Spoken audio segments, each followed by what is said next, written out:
California operates as a global economic powerhouse, home to the world's most influential tech hubs and a landscape of unparalleled natural resources. Yet, beneath this veneer of success, the state is currently wrestling with a model of governance that appears increasingly detached from its own wealth. The fiscal data reveals a massive widening gap. Since the year 2000, California's population has grown by roughly 15%. However, over that same period, the state's general expenditures surged by more than 200%, climbing from $78 billion to nearly $248 billion. This means general spending per person has nearly tripled, rising from $2,300 to over $6,000. To manage this cash flow, the state's workforce expanded by 50%, yet the actual quality of public services has seen no corresponding leap in performance. Nowhere is this disconnect more visible than in Los Angeles, where 72,000 people are currently living in street encampments, despite the historic levels of funding meant to help them.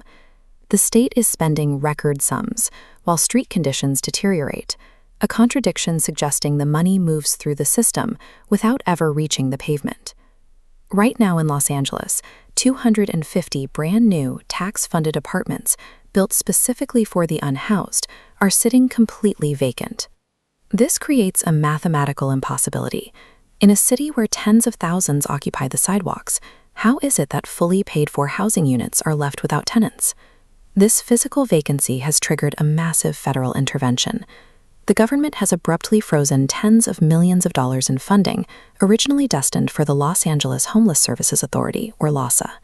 Federal investigators haven't just flagged a few accounting errors. They reported evidence of false statements, a total lack of internal controls, and gross financial mismanagement. These vacant units represent the primary evidence in a multi-billion-dollar case that the federal government is now systematically dismantling. The official narrative often blames the housing market.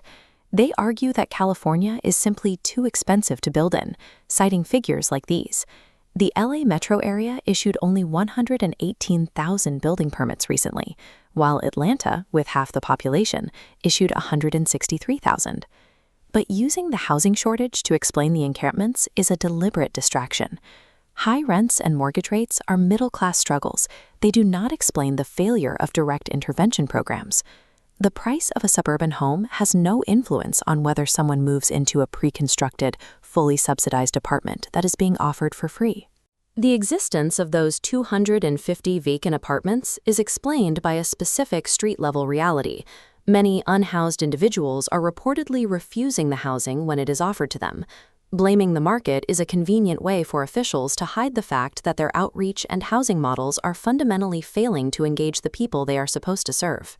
This points to the existence of a fraud industrial complex. Within this system, the organizations receiving the funding actually have a financial incentive to keep those apartments empty. Keeping people in tents provides a permanent visual example of the crisis. That visibility is used to guilt the public into believing that the situation is worsening and requires immediate action.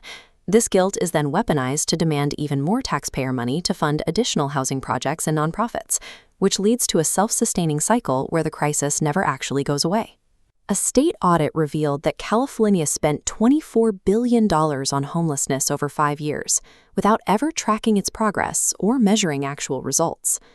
LASA alone managed $1 billion in federal aid since 2021, yet county supervisors recently moved to gut the agency after it reportedly lost track of where billions of dollars were actually going.